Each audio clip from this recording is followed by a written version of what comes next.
puisse dire, c'est que chaque volume des mémoires de Nicolas Sarkozy fait l'objet d'un plan com parfaitement rodé, pensé, et on peut le dire, c'est assez réussi dans le sens où ceux qui détestent Nicolas Sarkozy et ceux qui l'adorent plongent directement dedans.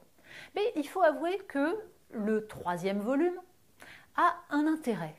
C'est qu'il permet à Nicolas Sarkozy de faire entendre sur un sujet précisément une voix que personne d'autre n'ose faire entendre dans le paysage politique. On veut parler bien entendu de l'Ukraine. Nicolas Sarkozy s'était déjà prononcé au début du conflit et il avait tenu une position, notamment quand il était allé à l'Élysée rencontrer Emmanuel Macron, une position qui dénotait. Il avait à l'époque maintenu la ligne qui était la sienne en 2008 quand, avec Angela Merkel, il s'était opposé farouchement aux visées de Barack Obama pour intégrer l'Ukraine et la Géorgie dans l'OTAN. Et cette fois-ci, dans une interview accordée au Figaro, Nicolas Sarkozy va un peu plus loin dans son explication. Mais surtout, il maintient sa position qui consiste à plaider pour une fin négociée du conflit, donc pour que la diplomatie prenne le pas sur les armes, alors même que cette position qui était celle d'Emmanuel Macron, il y a un an, a été aujourd'hui, pour le moins, mise sous le boisseau. Et Nicolas Sarkozy explique qu'en 2008, Angela Merkel et lui-même avaient joué un jeu équilibré en essayant de limiter la paranoïa de Vladimir Poutine, paranoïa classique de tous les dirigeants russes, en lui assurant qu'il y aurait des liens, des discussions entre l'Europe et la Russie et qu'il ne s'agissait pas de mettre en place un mur. Nicolas Sarkozy va même plus loin. Il affirme que l'Ukraine n'a pas vocation à entrer ni dans l'OTAN, ni dans l'Union européenne. D'abord parce que l'Ukraine ne remplit pas les critères d'adhésion à l'Union européenne.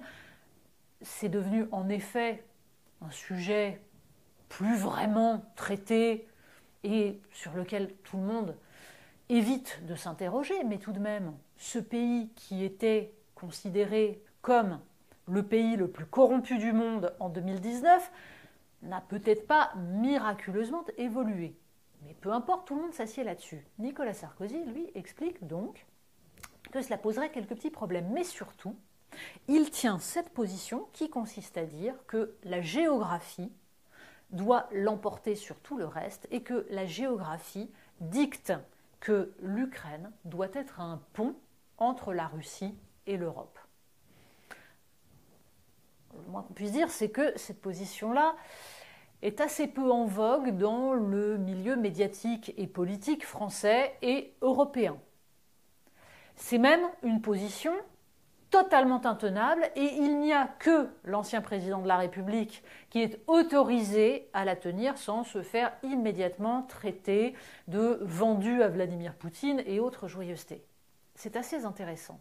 Alors pourquoi cette liberté de parole chez Nicolas Sarkozy, qui pourtant était considéré comme ultra-atlantiste au point, et ce fut une grande erreur pour la France, de réintégrer le commandement intégré de l'OTAN sans aucune contrepartie.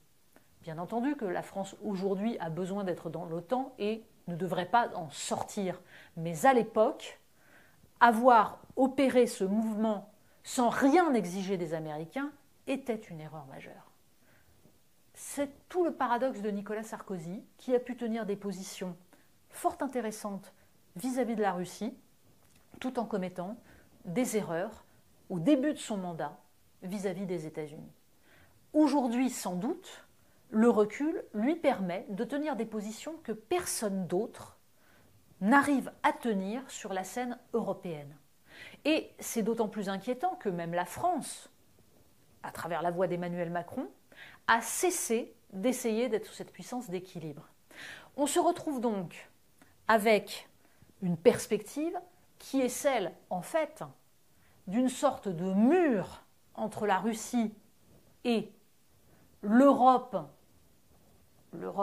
américaine, une Europe qui intégrerait l'Ukraine, alors même que ce qu'explique Nicolas Sarkozy, c'est l'idée d'une zone qui soit non pas justement un mur, mais un passage, avec cette idée que la géographie, elle, ne se modifiera pas et que la Russie sera toujours voisine de l'Europe et très éloignée des États-Unis, pour lesquels elle constitue un ennemi farouche, héréditaire, irrémédiable.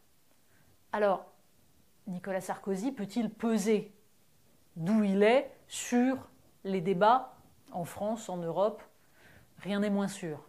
Mais il est tout de même intéressant, par-delà tout ce qu'on peut penser du personnage, par-delà tout le reste de sa politique, de voir que sur ce plan-là, au moins, il sait utiliser sa position d'ancien président, disons, pour ne pas rentrer dans le rang et ne pas aller vers la facilité.